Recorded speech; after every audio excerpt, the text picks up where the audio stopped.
नमस्कार, सुप्रभात। मैं सुधा सक्सेना। यदि हम मानव की मानसिक स्थितियों पर गौर करें तो हम देखेंगे कि मन की 3 अवस्थाएं होती हैं। एक तामसिक अवस्था, तम अवस्था, जिसमें कि मन अंधकारमय रहता है। दूसरी राजसिक अवस्था, जिसमें कि भौतिक इच्छाओं की पूर्ति के लिए मन सदैव क्रियाशील रहता है। और तीसरी सात्विक अवस्था, जिस अवस्था में मन अनेक आए हुए विचारों में से काट छांट करके अपने लिए उपयोगी विचारों को चुनता है। तो इस तरह से अगर हम देखें तो मन की विभिन्न अवस्थाएं हैं। उन विभिन्न अवस्थाओं को नियंत्रित करके समझना अत्यंत आवश्यक है। आइए आज मन की अवस्थाएं पर ही कुछ चर्चा करते हैं।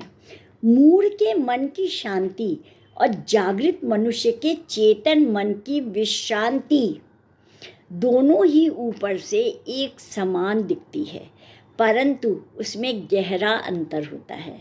मूढ़ मनुष्य बहुत महत्वाकांक्षी नहीं होता है। भूख और प्यास यदि ना सताए तो सीमित संसाधनों में ही संतुष्ट रहता है। योगी भी ऐसी ही अवस्था को प्राप्त दिखाई देते हैं। वस्तुतः मानव मन 3 अवस्थाओं में विचरण करता है। पहली होती है तम की अवस्था, अर्थात अंधकारमय अवस्था।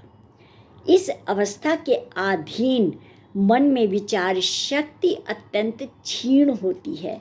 मात्र अपने इंद्रिय सुख के लिए भोग में लिप्त मनुष्य का मन उदारमग्न नहीं होता है और वह सदैव आलस्य में रहता है। यह जो है तामसिक अवस्था है। मात्र अपने इंद्रिय सुख के लिए भोग में लिप्त मनुष्य का मन उदारमना न होने के कारण मानसिक स्तर पर पशुओं से रंच मात्र ही श्रेष्ठ होता है। ये ऐसे आलसी लोगों के लिए है। दूसरी अवस्था होती है रज अवस्था, अर्थात जिसमें मन क्रियाशील होता है। उसमें मनन, चिंतन, विचार तरंग का प्रवाह तीव्र होता है। इस अवस्था में मनुष्य के भीतर प्रभुत्व स्थापित करने की कामना बढ़ जाती है। भोग का वेग बढ़ जाता है। महत्वाकांक्षा बढ़ने लगती है। समस्त प्रकार के सुखों को चख लेने की कामना बढ़ती जाती है। तीसरी अवस्था आती है सत अवस्था, अर्थात मन की परम शांति अवस्था, जिसमें मानस सरोवर की समस्त तरंगें शांत हो जाती हैं।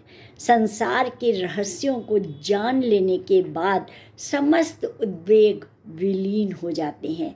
यह अत्यंत चैतन्य और क्रियाशील अवस्था है। इस अवस्था में किसी भी प्रकार की गलत विचार या विचारों की श्रृंखला नहीं आती है। सत्व अवस्था अर्थात मन की परम शांत अवस्था, जिसमें मानस सरोवर की समस्त तरंगें शांत हो जाती हैं और संसार के रहस्यों को जान लेने के बाद समस्त उद्वेग विलीन हो जाते हैं।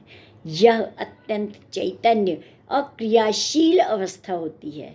सत्व अवस्था तप अवस्था वाले मन का आलस्य नहीं है, वरन वह स्वाभाविक अवस्था तो पाने के लिए चित्त निरंतर संघर्षशील रहता है। और यही अंतर है आलसी और एक चिंतनशील व्यक्ति में। जो तामसिक है वो आलस्य में होने के कारण से वह कार्य नहीं करता है। मन को इस अवस्था तक कैसे ले जाएं? यह मात्र मन को साधने से और चित्त की वृत्तियों पर अंकुश लगाने से संभव है। सरोवर में तरंग ही तरंग हो तो तलछट में देख पाना असंभव होता है। और यदि चित्त की समस्त वृत्तियाँ शांत हो जाएं, तब अपने मूल स्वरूप का दर्शन होता है। इससे बढ़कर स्वयं के लिए कोई पुरस्कार नहीं है। अतः मन की जो सात्विक अवस्था है वो शांत और किसी भी प्रकार की मानसिक वृत्तियों का ना होना होता है। इससे बड़ी उपलब्धि जीवन में कुछ भी नहीं है। तो आज इतना ही। जितना हम मन को शांत रखेंगे, जितनी हम उन चीज़ों से दूर होंगे, उतना ही हमारा मन वृत्तियों से रहित होगा। तो आज इतना ही। आप सब ने मेरे चैनल को लाइक और सब्सक्राइब किया है, उसके लिए आपका अतिशय धन्यवाद। नमस्कार।